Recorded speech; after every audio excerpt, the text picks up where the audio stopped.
water in your bucket, then add your mix.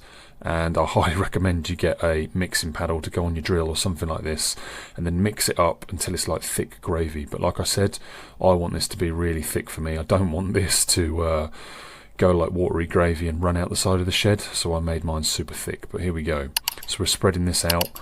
We've got that mesh there on the joints, and this is the cool little spiky roller. It's like a lawn aerator sort of thing, and yeah, it just picks up all the air pockets in the self-leveling in the latex, whatever you want to call it, and helps it float level. So I'm off to mix another one, and I'll be back in a second.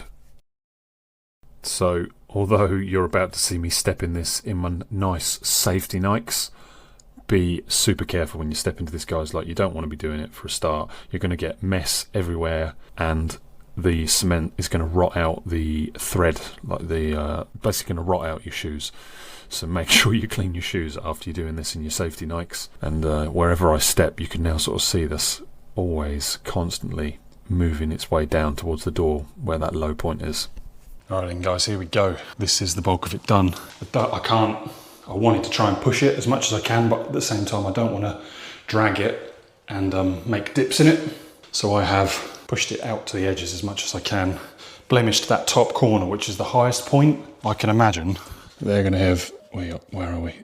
Should have think they'll have desks along the back here. Not that this is much of an excuse, but I'm just imagining, and I'm trying to save them money, because obviously that is real deep, that end.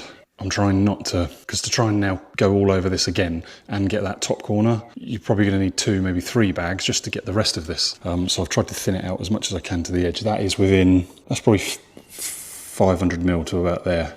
I think that socket's 700 or 800. So I think this will do. But the customer has the final say with latex to floor to compensate for the pad being out of level. And I'm defending the ground worker that done the pad. The pads should have a fall. Just between the customer and the ground worker and me, nobody's been able to liaise with each other. Yeah, it's got a hell of a fall on it, and that's then messed me up. That's why I had to do all of my studs individually. Else I would have built one section, stood it up, built another section, stood it up, built another section, stood it up, and we would have flown through this. But instead, it took long 4 hard grueling days. Right, guys, it is the 30th of July, Wednesday at 1:30. I'm meant to be in a different town. I need to shoot. See you in the next one.